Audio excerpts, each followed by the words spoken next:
talk, Complete Disk Encryption with FreeBSD. Those who have taken a look at the schedule probably know that tomorrow there's also a talk on disk encryption, but in contrast to that, I'm not going to talk about legal issues or give an overview over what's available with tools, operating systems, or whatever. The goal here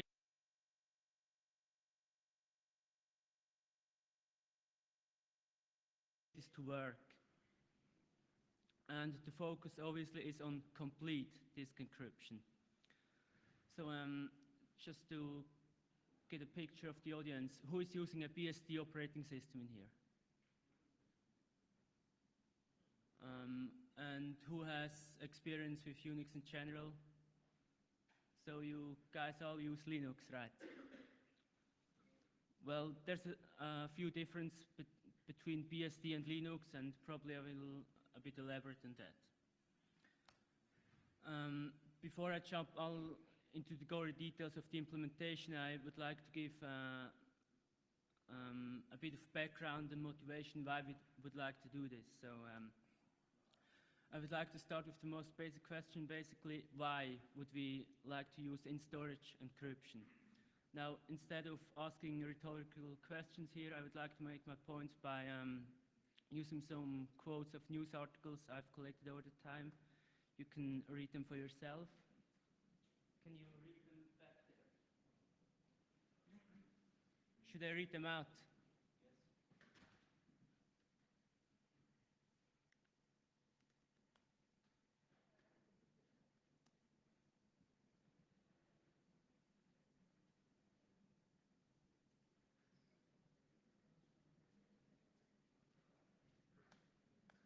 Is that better? Yes. Okay.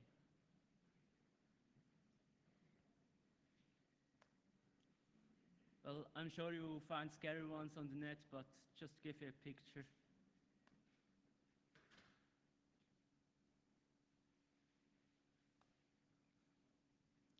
So what's interesting about this news? Well, what they have in common is basically it doesn't really matter whether the firewall was properly configured, they had an antivirus software, whether they used the Redmond operating system or not. Basically, it doesn't matter because the attacker had physical access to the medium, in that case the hard disk, the tape, or whatever. So how do we solve this? Well, it's basically easy. We just encrypt the data in storage while it's on the hard disk, not in transmission. Well, there's basically two ways to do that. One is file-based encryption and one is partition-based encryption. File-based encryption, as the name implies, you can decide for each file individually whether you want to encrypt it or not and how. Tools of this, I'm sure you know PGP or GNU-PG. Encrypt is, maybe you know it, maybe you don't. Well, the advantages of file-based encryption. Well, basically, you can save CPU time on the stuff that you think is not really necessary, the effort. If you have a 600 megabyte FreeBSD image, well, you can discuss whether it's worth encrypting it or not. There is also the advantage of having different keys for different files, although reality shows somewhat the opposite behavior. Drawbacks: metadata is not encrypted. It means stuff like file name, size, ownership, and all this stuff that's encrypted in the file system, that's stored in the file system, is not encrypted with file-based encryption. So if you're being investigated and someone finds a file extortion letter on your hard disk, then maybe it doesn't really matter what's stored in the file, even if it's encrypted. The file name already tells a lot. And there is also something that I call the leakage risk. So what is it? Well, the story goes as follows. You know that it's a risk to store your files not encrypted. So what you do is use either file-based encryption or partition-based encryption. Let's assume that you encrypt the whole partition. I'm coming to that later.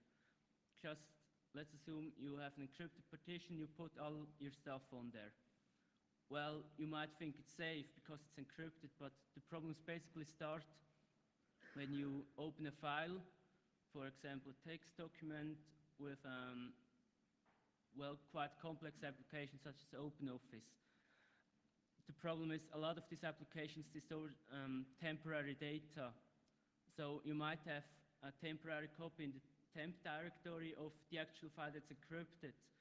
But the problem is, if you don't have the temp directory encrypted, then even if the file itself is encrypted on the partition, it leaks to the unencrypted temp directory.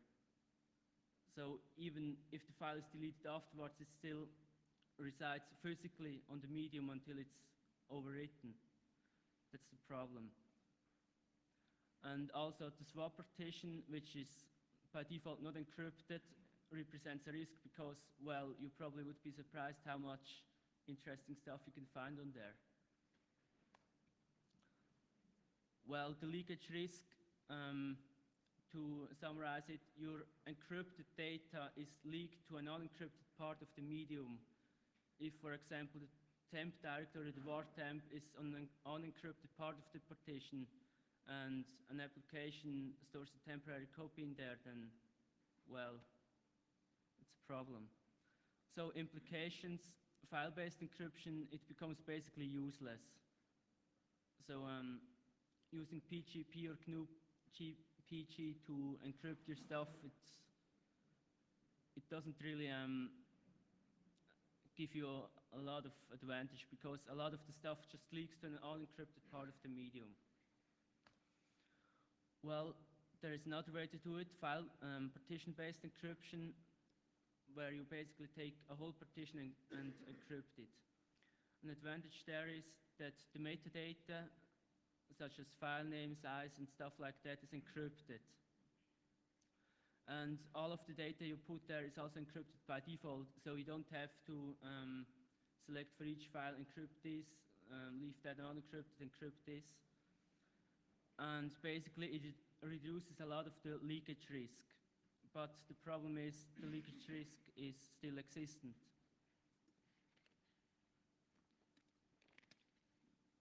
The main problem basically is what does actually go onto the encrypted partition, what does not. It's not so easy to tell. But we have a far more serious problem than the leakage risk. Because so far we have assumed that the applications and the operating system itself are stored unencrypted on the hard disk.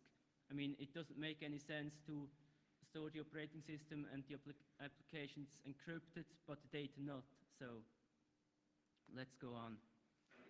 Well, I'm not saying complete disk encryption should be used by everybody here because there's a lot of trade-offs, and what you have to ask yourself is, how secure do you consider your data and program code from unauthorized access to be in? For example, a hotel room, your office, your parked car. How many people in here feel comfortable with leaving their laptop in their hotel room? Well, all right. Well, the conclusion basically is, unless you keep a notebook inside at all times, you don't really have a guarantee that someone hasn't compromised either the operating system or some critical applications and so on. Well, what is the solution? We encrypt the operating system and the applications as well. But there's the next problem. If you encrypt everything, and I mean everything, kernel, boot code, and the whole stuff, then we have a problem because today's computers, they can't boot encrypted code. You can't have an encrypted MBR with partition table and so on. It doesn't work. So to sum it up, we have to load the operating system from a non-encrypted medium, but we can't do it from the hard disk because it is too risky. I mean, you can't remove the hard disk each time from the laptop you want to leave it in a place. So what we're going to do is basically, because we have to store the operating system, at least core parts such as boot code and kernel, on an unencrypted medium, is that we use a medium that we carry with ourselves at all times. So the best solution is basically to use a USB memory stick because they are really small and light, and they also have a lot of space, at least for what we need it for. And also they are rewritable many times, and the operating system recognizes them as a hard disk, basically. You can use alternative media such as CD-ROM, for example, these small 8 cm disks. They are a bit harder to carry around, but they work. You don't need read-write access for operation. Of course, you have to master the medium, but if you use it, you just have to read it out. So, actual implementation. What do you need? Well, you need a bootable and a removable medium. That's very important. Removable because you have to remove it from the laptop and carry it with you at all times. And of course it has to be bootable because the operating system is going to be booted from there. Minimum size, well, that's really not a lot. About 5 megabytes should do it, but really that's the absolute minimum. If you want more kernel modules and stuff like that, I'm going to elaborate on that later, then about 20 or 25 megabytes should do it.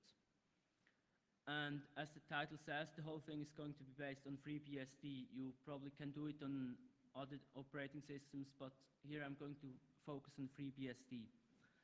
So what you need is a freebsd 5 or 6. You can't do it with 4 because the functionality is not there. Also, what's needed is you already need a running FreeBSD system, 5X or later. The FreeBSD installation disks, they have a so-called fix-it live file system on there, which you can boot from CD, and basically you get the whole FreeBSD system running without even having to install anything. If you want a graphical environment, you can take a look at freebsd. That's really, you can boot it from CD and you have a complete graphical environment with basically everything you need. And of course, the machined notebook or whatever has to be capable of booting from the medium here. If you use a USB memory stick, it might be a problem with older machines, but bootable CD-ROMs should probably work on most machines. So those who are not so familiar with FreeBSD, just overview over the namespace. We have the device nodes in /dev.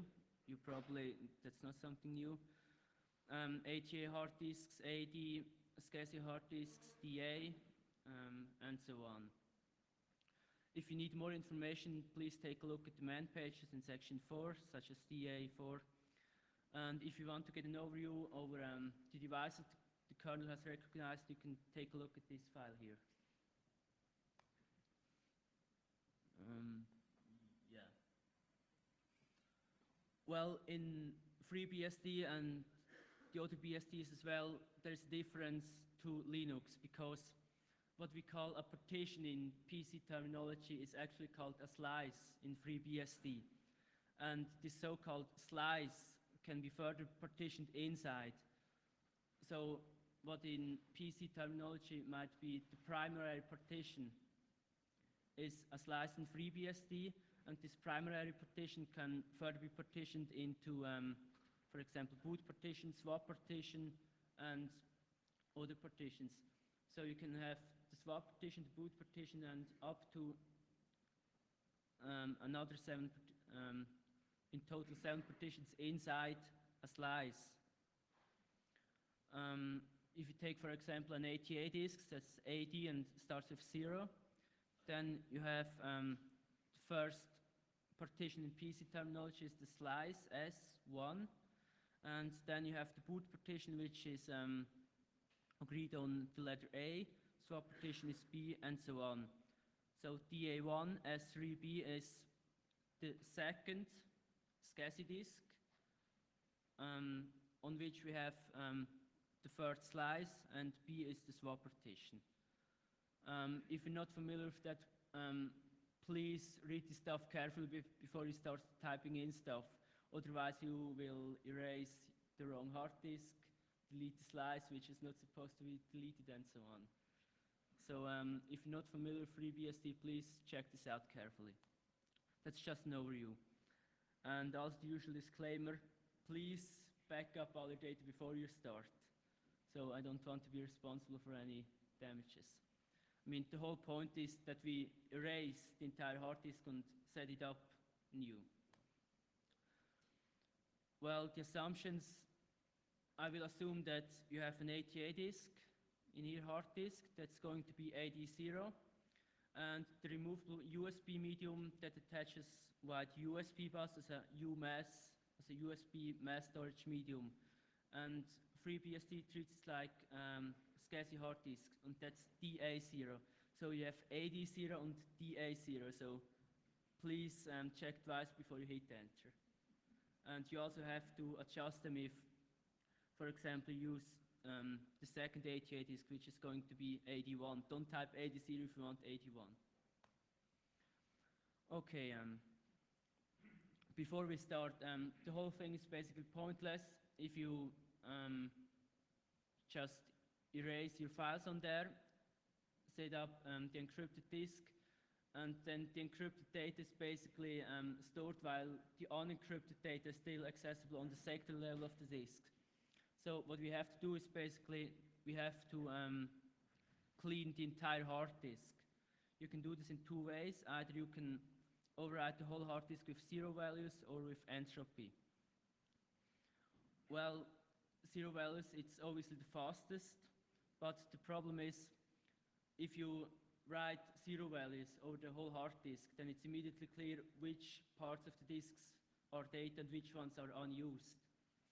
So people who look for potential clues about the keys might exploit this fact. But in most cases, it's probably not a major risk, so you have to evaluate, do I want more security, or is the machine really too slow to generate so much entropy? If you want entropy, then use device random. So if you want to do complete disk encryption, you have basically two tools in FreeBSD. One is GBD, geom-based disk encryption, and the other one is Gaily. GBD was released in 5.0 and Gaily in 6.0. And there's a lot of interesting basic improvements in Gaily because you have different ciphers, AES, Blowfish, triple DES. You also have a variable key length. I think the maximum is 256 bits. In GBD, you only have AES 128 bit. And basically, the most important difference between GBD and Gaily is that Gaily allows the kernel to mount an encrypted root partition. GBD does not allow to do this. So we have to take a detour to make the whole thing work. But explaining this will also show you some interesting aspects in the booting process and how this stuff can be solved. So I don't know whether we have enough time to discuss both, but I will start with GBD. The solution one is to have an unencrypted root file system. Please note that this is not, this doesn't stay in contrary to complete disk encryption because the root file system does not have to be on the hard disk. Now, the solution with having an unencrypted root file system works with both GBD and Gaily, but I'm going to take GBD as an example here. So we can discuss the second solution, which only applies to Gaily. And this way you have no view over both tools.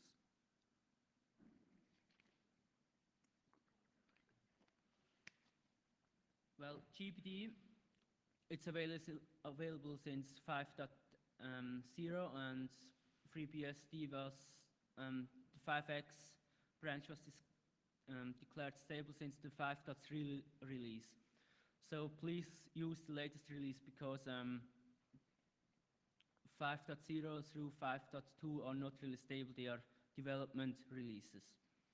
The cipher is 128-bit AES, and a very important feature is basically that GBD does not care what file system you put on there. So you can have basically MS-DOS FS, you can have standard Unix file system or whatever you want. Obviously, we're going to use the Unix file system FreeBSD's default here. And the passphrase, that's also very important.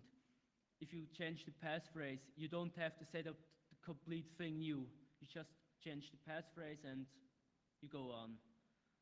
A lot of file system crypto solutions, they really require you, if you want to change the passphrase, you have to basically wipe out the whole partition, set it up new, and well, it's not really feasible to do that. More information you can find in the man pages. Please read them carefully if you really want to do some stuff that's not discussed here. Well, now we can start. GBD init, you have to initialize the hard disk first before you can use the whole thing. Here you specify the device, AD0, that's our hard disk, and there is the L parameter, and it's used for the so-called log file. I will discuss this in short. Then you enter the passphrase and confirm it. Now the log file, it's very important that you store this in a safe place, because if it's not available later, your data is lost. So the log file, what is it? It's 16 bytes of data, and it's required to get access to the master key. The log file is not the key, it's just data you need to get access to the master key, which is then used to encrypt and decrypt all the data. Well, basically, GBD does not force you to use a log file.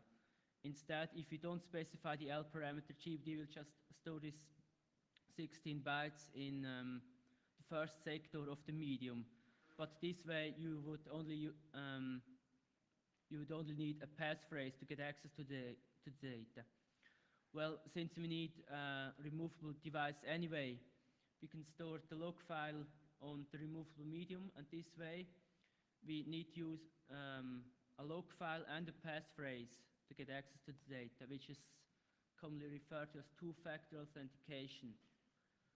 So if you boot the machine up, you insert a removable medium or attach it. GBD will read out the log file data on the removable medium, and you have to enter the passphrase. If the passphrase is not available or the log file is not available, you don't get access to the data, even if you know the passphrase. So let's sum up. In order to get access to the plain text, you need obviously the encrypted data itself, the passphrase, and the log file. If the log file is lost, even if it's destroyed or lost or whatever, then even if you know the passphrase, you won't get access to the data. The whole design of GBD is quite complex, and if you really want to get a detailed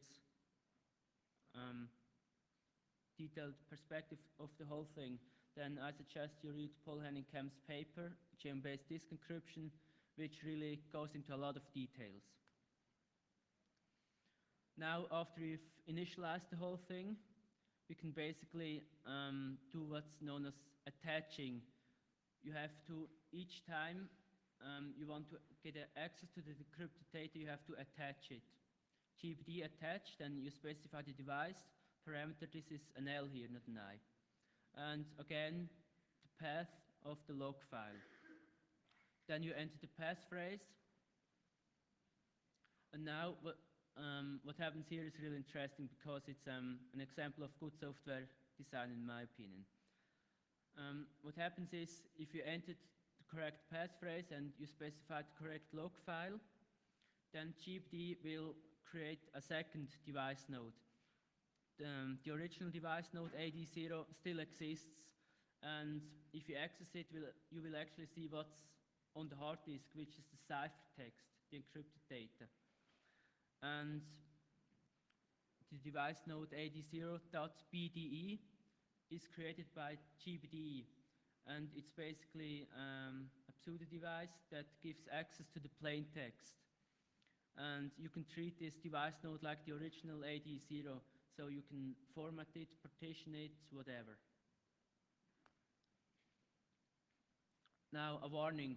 After you've attached the device node and you have the .bd device node, then you have access to the plain text. It doesn't matter whether it's already mounted or not. You have access to the plain text, as soon as you've attached the device. And it remains this way until you either shut the system down or you explicitly detach it. So in the time between attaching and detaching the device, there is no additional protection by GBD because you have access to the plain text and the key material is available. So please keep this in mind. It doesn't matter whether the encrypted partition is mounted or not. As soon as it's attached, you have access to the plain text. Now, slicing and partitioning, usually FreeBSD users know this. We use sysinstall for that. Unfortunately, sysinstall is quite old and isn't really able to handle these BDE device nodes correctly. So what we have to do is we have to manually use the tools in order to partition and slice the disk. We can't use sysinstall. Now, since this is complete disk encryption and we assume that only FreeBSD will be used on the hard disk, we can basically skip slicing, which in PC terminology is used as partitioning, and start using FreeBSD partitions on the hard disks. So we use BSD label, W writes first a standard label on it, and with E you can edit it. And please notice this is ad0.bde. Don't use device ad0 because that's the ciphertext, and if you do that, you overwrite the initialized hard disk and you have to start new.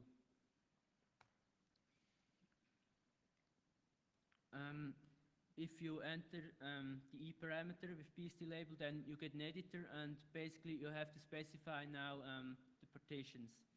A is the boot partition, B is the swap, and so on. You just, well, you have to consider what's useful for you. The second and the third columns are size and offset, that's in sectors.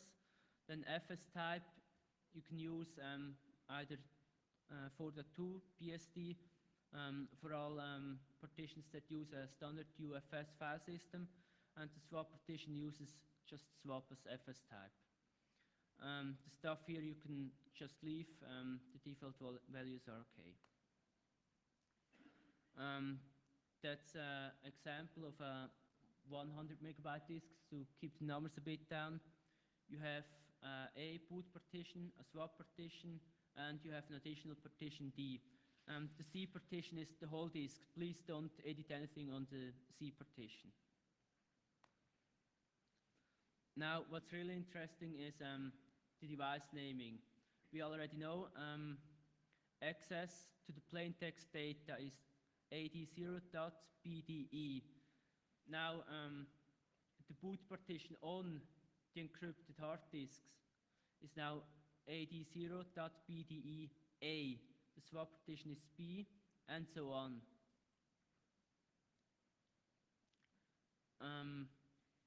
In the top part is basically if you first encrypt the hard disks and then you partition it. You can also do it the way around. You can first partition the hard disk, and then you basically would have to encrypt each partition individually. In that case, the names of the device nodes, they change. If you first partition and then you encrypt, then you have ad0a.bde. So you have to encrypt each partition individually. What we are going to do is we first encrypt the hard disk and then we partition it. Well, the funny thing basically about this is that you can also use multiple operating systems on the same hard disk. You just have to use one slice for each operating system. You can have, on one slice you can have FreeBSD, on the second slice you can have Linux. And the slice where FreeBSD resides is basically, you can encrypt the whole thing. So even if you use Linux and you get rooted, the partition on which FreeBSD resides is still completely encrypted, so the attacker won't be able to modify the data to anything useful. This is a bit out of the scope of this lecture, so I'm going to really focus on complete disk encryption, where we encrypt the whole hard disk. Now we've encrypted the hard disk and we have partitioned it, so we have the device loads. What we have to do now is we have to create the file systems. So new file system, device ad0.bde, A boot partition, the swap obviously doesn't need a file system, D, and so on. For each partition you must create a file system.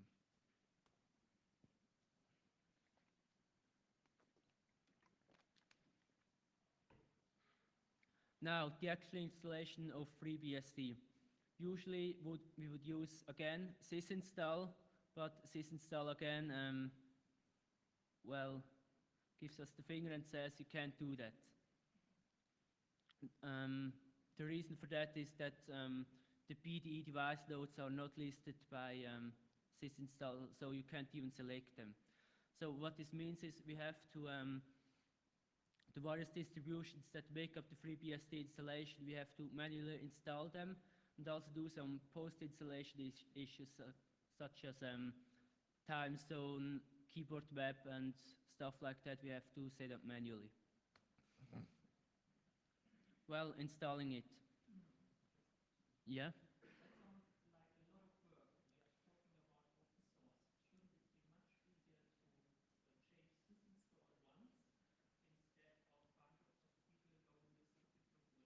Well, as we're going to see, it's not that much work, but I agree it should be done a lot easier. The problem is sysinstall is a quite ancient tool in FreeBSD, probably one of the oldest, and it's really, well, I'm told that it requires a lot of changes to make it work. And there's also some stuff that people want to integrate and which just puts a lot of work to the developers, and sysinstall is really not up to the task. There is now a project that people work on a completely new installer for FreeBSD, so maybe there is some hope. But it's not that much work. Yeah. Well, is there another question? A backup?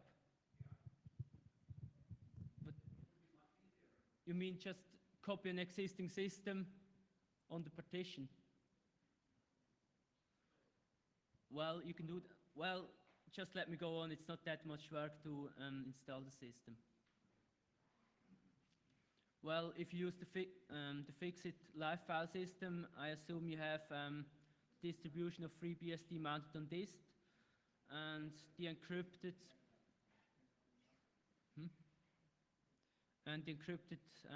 boot partition on fixed. So the way that the FreeBSD installation disks are laid out in the file system is you have a directory in the root of the CD-ROM, which is named after the release, for example, 5.4 release, 6.0 beta, and so on. And in there you have directories which are named after the distributions, such as space, man pages, games, and so on. What you really need is space. You have to install that distribution.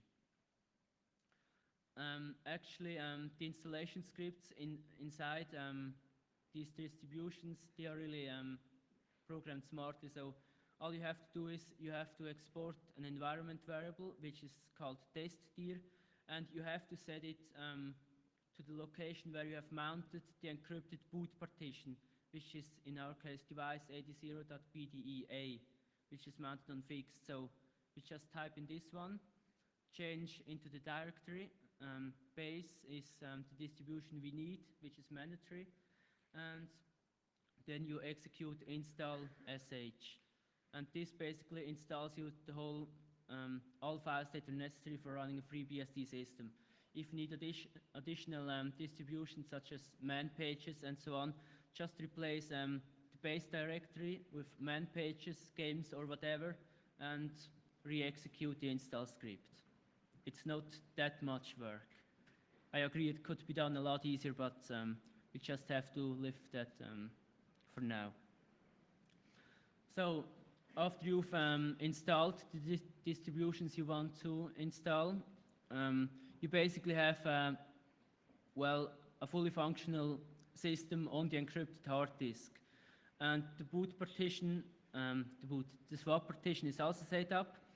But the problem is now, since everything is encrypted, we can't boot from the hard disk, which is what I mentioned at the beginning. So we have to basically set up the removable medium now, which is the USB memory stick, or if you want the CD-ROM image or whatever. Now, the removable medium, since this one is not going to encrypt, you can use this install for that. So just use fdisk, and the device here is device DA0, so please again note the difference. Size about 8 megabytes should do it. If you want all the kernel modules, use 25 megabytes or more. But with the current memory sticks, it shouldn't really be a problem with space. So now on the removable medium, we do not need a swap partition because we're going to use the one on the encrypted hard disk. I'm going to assume that the file system on the removable medium is now mounted on removable.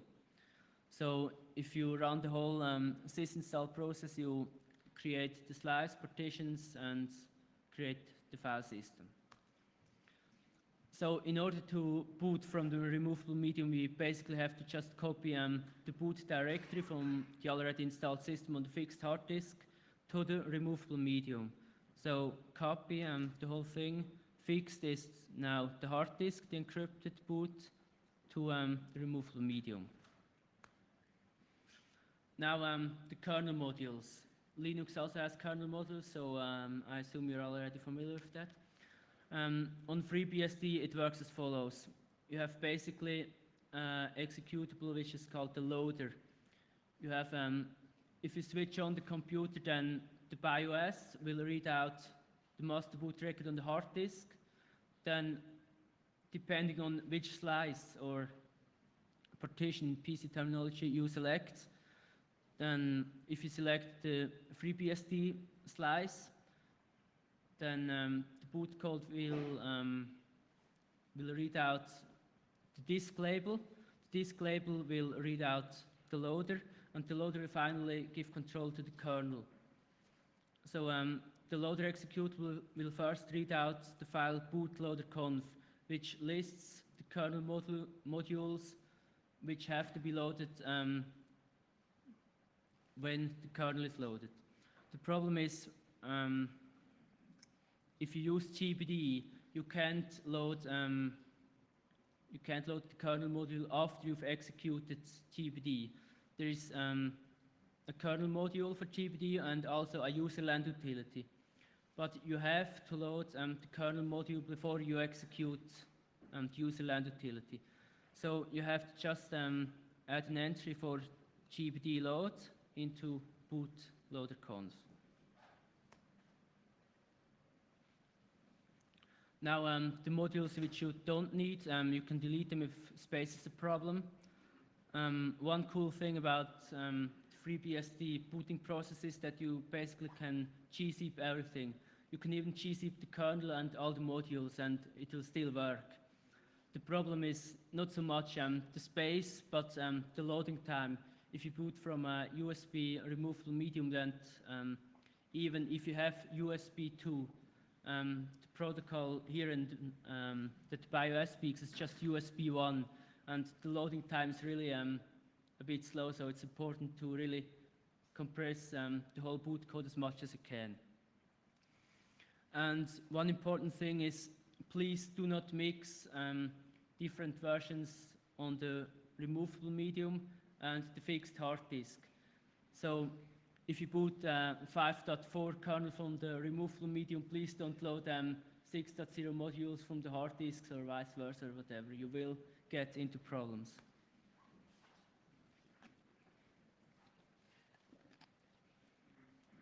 Now, GBD has a problem, and that's it doesn't allow the kernel to mount encrypted partitions, root partitions.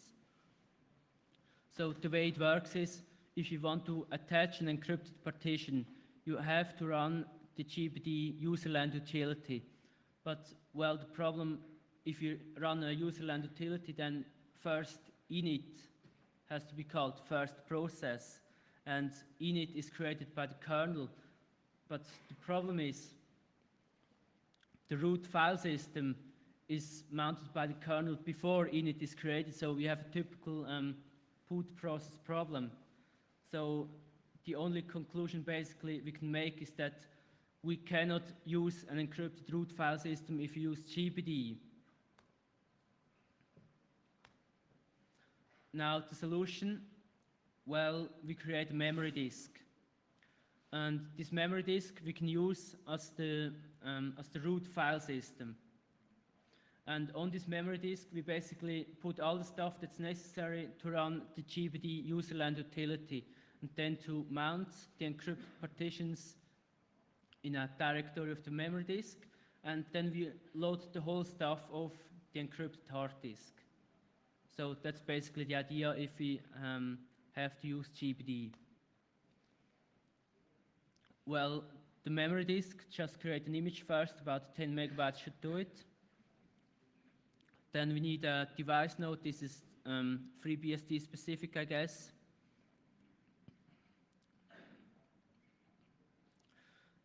After you have the device node, just create the file system on it and then mount it.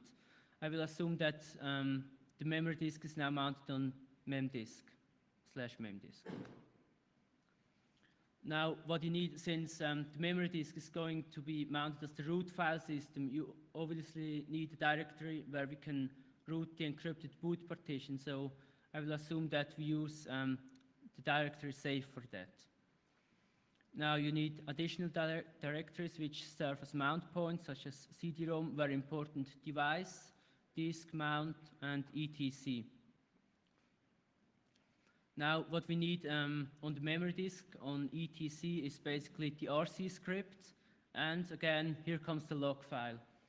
We have to copy the log file from the location wherever you stored it at the beginning now onto the memory disk, because the memory disk is going to be rooted as the root file system, and we execute all the stuff on that and provide the log file to GPDE. And also very important, please notice, each time you change the passphrase of GPDE, the contents of the log file changes. So it's going to be 16 bytes, but the content changes. So if you change the passphrase to the encrypted hard disk or partition or whatever, then you have to update the log file on the memory disk. Otherwise, you won't have access to your data anymore. Now, after the kernel has booted up, loader passes control to the kernel, and the kernel in turn executes init, which is the first process. Init in turn calls RC, and the important thing about RC is it's not a binary executable, it's a text script which we can easily edit. So what we do is basically we modify the RC script, we add a few commands, only the stuff necessary to attach the encrypted partition, mount it, and then load all the stuff. Basically RC will continue loading the whole stuff off the encrypted hard disk, since we have attached and mounted it in the RC script. What we need for that is GPD binary, mount of course, and some other stuff. Well, all these important tools can be found in the so-called rescue directory, which is part of any FreeBSD installation. And the important thing about that is that it's statically linked binaries, so you don't have any dependencies on libraries. If you execute the GPD binary, then you only have that binary. You don't have dependencies on libraries and whatever. So we can just copy the whole rescue directory onto the memory disk. But since the whole tools are just hard links, we have to use tar. We can't just copy them onto the memory disk. Otherwise, we have about 470 megabytes of code, all the same binaries. Now, after we've done that, basically we have the removable medium is now bootable. The loader calls the kernel, kernel calls init, init calls RC, and RC then mounts and attaches the encrypted hard disk. But after that, the memory disk is still the root file system and is always going to be until the system is shut down. So what we need on the memory disk is basically symbolic links pointing from the root on the memory disks to the actual directories on the encrypted hard disk. So we have to just create symbolic links to where safe the encrypted boot partition is mounted. So for example, we have to make sure that the sbin directory, which is now in safe sbin, has an entry in the root. So all applications, the kernel finds the files. Now we have to glue the whole thing together. Now I already mentioned that we have to modify RC, the RC script which is on the memory disk. Now you have, maybe it changes with the release, but in 5.4 release it's slide 51. You have to insert the following commands. As I already said, we're going to use the executables in the rescue directory, gpd attach, AD0 device, and then specify the log file. The log file is now on the memory disk. After we've attached the whole thing, we obviously have to mount it. AD0.bdea is the encrypted boot partition on the hard disk, and we mount this on safe, which is a directory on the memory disk. After that, this one is 6.0 specific. I don't know why, but for some reason you have to enforce write access to the memory disk. I don't know why, but it's got to be. Now after that we can basically remove the etc directory from the memory disk. All that's in the etc directory on the memory disk is the log file and the RC script. But of course you have a lot of other stuff in the etc directory. So we just link the etc directory on the hard disk to the entry in the root directory on the memory disk. So what basically happens is after the kernel calls init, init calls RC, and these commands are executed, and after we're here, we have the encrypted boot partition basically mounted on safe. And since we have symbolic links in the root on the memory disk, all these links point to the actual directories on the encrypted disk. So after the script has executed here, we can just resume the normal operation, and all the rest of the booting process is loaded from the encrypted hard disk. Now, after we've done that, the memory disk is basically, we have all the stuff we need, just unmount it and detach the memory disk. And the image, this is now the image for the memory disk. You can also gzip that and save a lot of space. Now, the memory disk image here, this one is going to be on the removable medium, but we have to tell the loader executable that it has to load the memory disk. Therefore, we have to specify an entry in bootloader conf where we already had the gpd module, mfs root load yes, and then all the stuff that's necessary. Especially important is the type here. This is not an ordinary kernel module, but just a memory disk image, so we have to specify that, otherwise the kernel will probably panic or whatever. Now, how does the whole thing work? So we boot from the removable medium. After loader is executed, it will read out the contents of the bootloader file. In there, we told that the gpd kernel module has to be loaded, and the memory disk image has to be loaded. Now if the after the kernel has booted up and roots mounts the root file system. Then if you have the MD root option compiled in, then the memory disk image will automatically be mounted as the root file system if you have loaded one. Then we execute init, rc, and the whole stuff attach and mount the encrypted disk, and we can complete the whole booting process. What we need now is an entry for the swap partition, and the file etc fs tab, you have to do it on the hard disk, not on the removable medium. Once we have attached the encrypted hard disk, we don't have to access the removable medium again. We can even remove it from the computer. Now, what you've basically now is a running freebsd system. All you have to do is adjust some stuff, such as the root password, time zone, and so on. The reason for this is that we haven't done the installation with sysinstall, so we have to manually adjust this. After that, you can basically add packages, such as the X server and whatever you want. Now, the second solution is with Gaily, but I don't think we have time to do that. If you understand the first solution, it's basically a lot easier to also understand this, because the GBD approach is a lot more complicated. I would just like to focus now on some implications which are very important.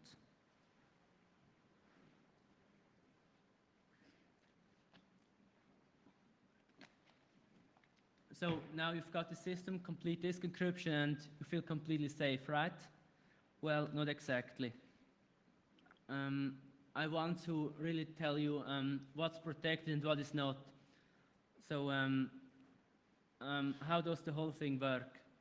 Well, I already told you, attach the removable medium, we boot from it, and we use the removable medium because we cannot trust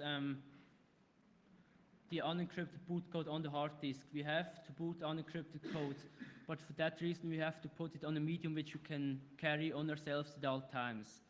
So after we've booted from the removable medium, we mount the encrypted hard disk, and the hard disk is encrypted because we do not want to look after the whole thing all the time.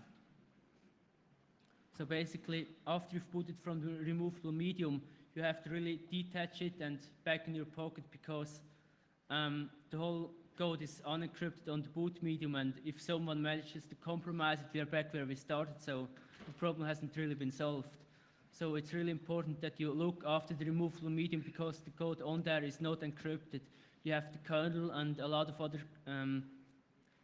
critical code on there that if it gets compromised, we are back where we started. Yeah. Now for your own safety, this is very important. Again, you need the passphrase and the log file and obviously the data to get access.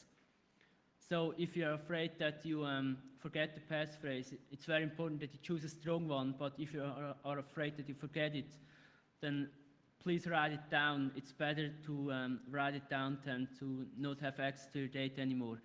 But please notice that you keep it apart from the removable medium and the machine itself, so please lock it in a safe place. And also the log file. If it's destroyed or lost or whatever, you don't have access to your data anymore. So if that's, it's certainly a risk. So you should make a copy of the log file, but you shouldn't put it anywhere near the machine or wherever someone has access to it.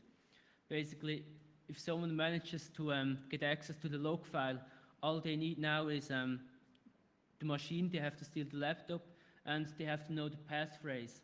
Well, the passphrase, it's a bit difficult to keep that secret if you have a mobile device.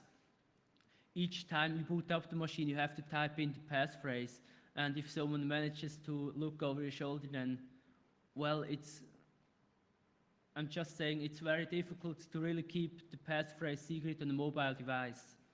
So the log file basically gives additional protection because you need to access it to the data, so keep the log file safe. So what does complete disk encryption not protect from?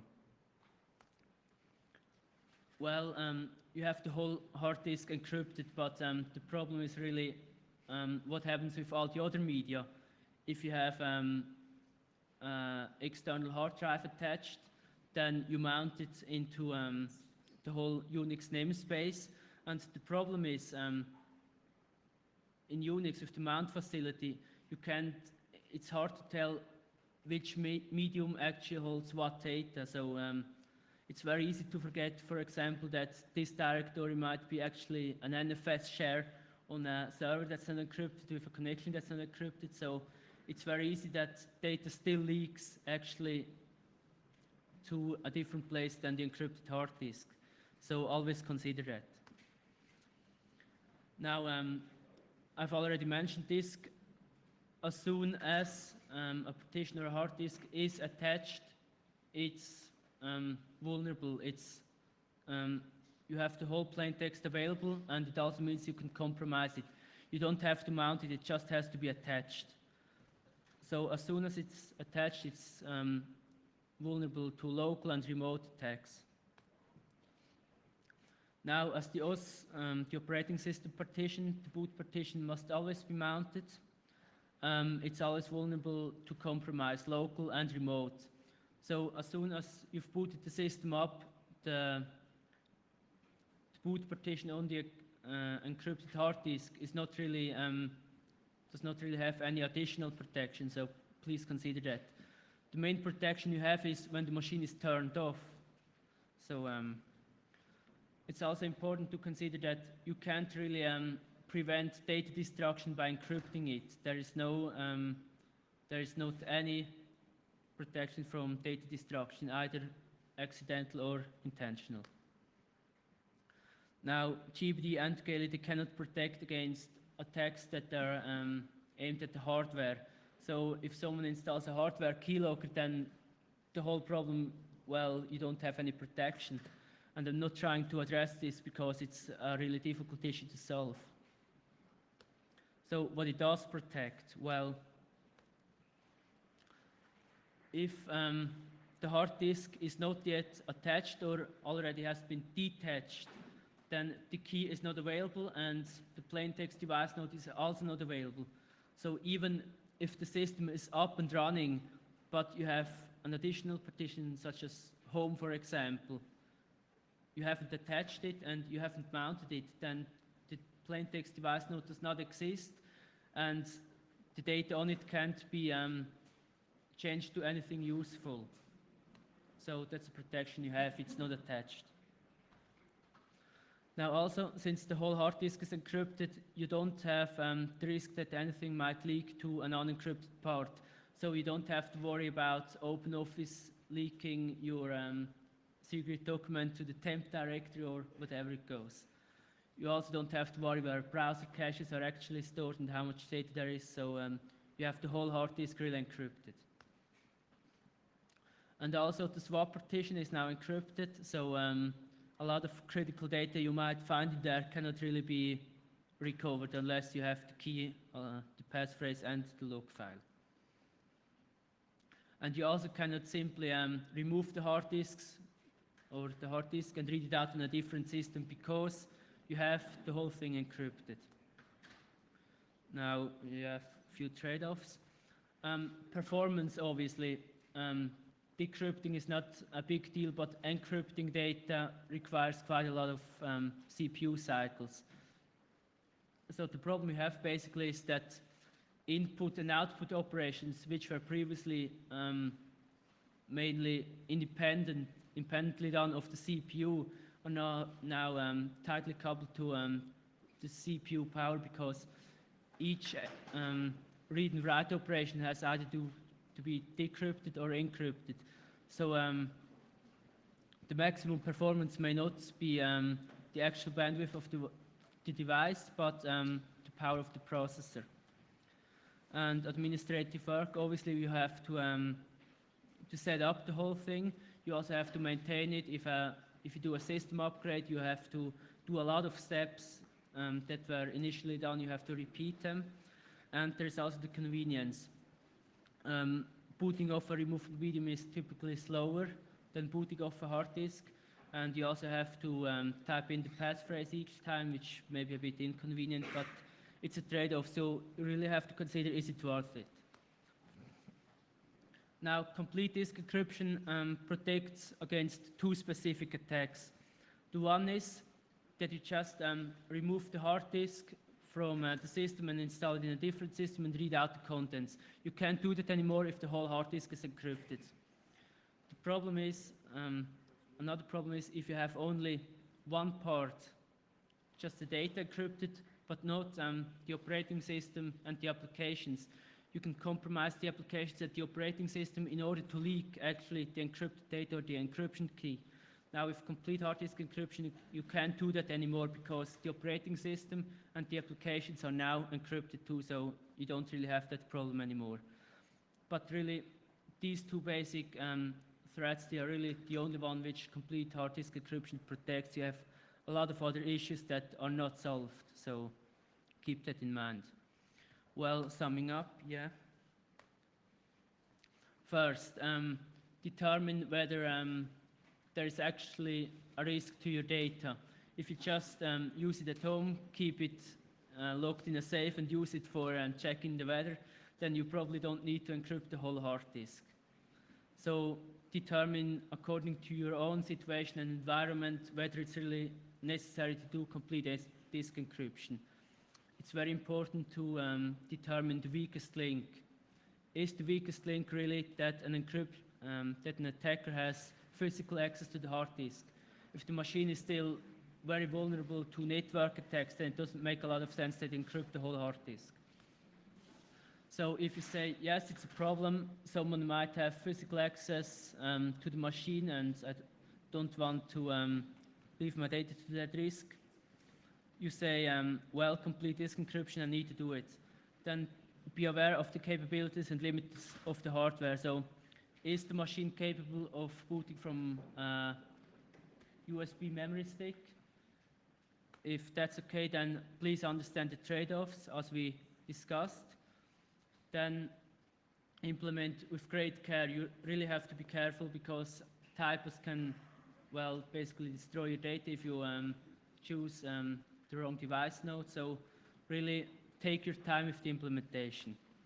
And then you also have to maintain the whole thing. If you do a system upgrade, you have to do a lot of work to really keep it up to date. And last thing, really understand what does it actually protect and what does it not. So study these things carefully that we have discussed.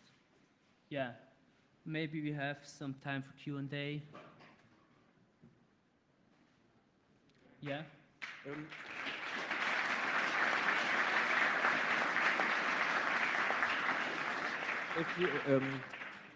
If you compare this with things like loop.is or things like that, I think that the log file is a consensus symmetric cipher, and you need an asymmetric cipher to decipher the symmetric cipher that ciphers your disk actually. Is it? Do I understand it right, or is it something different? I'm sorry, can you repeat the last sentence? Okay, or we will ask another way. Normally you have a symmetric cipher, maybe IS or something, and you have a key for this. And this key is encrypted with another key with asymmetric cipher, and the key file is stored somewhere. And I understood this in the way that the log file is the symmetric cipher that is encrypted by an asymmetric cipher. Is it correct? Well, the whole GBD thing is quite complex, and I haven't really got into the details of the implementation. But the log file is certainly not the master key. The log file, as I understand it, is one part of the hash of the passphrase. If I'm informed correctly, the passphrase is hashed with a SHA 512-bit cipher. And then the log file is one part of that 512 bits. And this is used to locate the master key on the disk somewhere. But the master key has to be encrypted on the disk, otherwise you would easily compromise it. Yeah. Well, if you're interested in the details of GPD, then I suggest to read Paul Henningkamp's paper. I really don't know the details of how the whole thing is programmed and organized. The design of GPD is quite complex. You just have to remember that you need the log file to get access to the master key, which is stored on the hard disk. Obviously, it's encrypted, but I can't tell you the details. You really have to read Paul Henningkamp's paper for that. Okay, we have to finish now in favor for the next workshop. Maybe you can just answer to questions outside.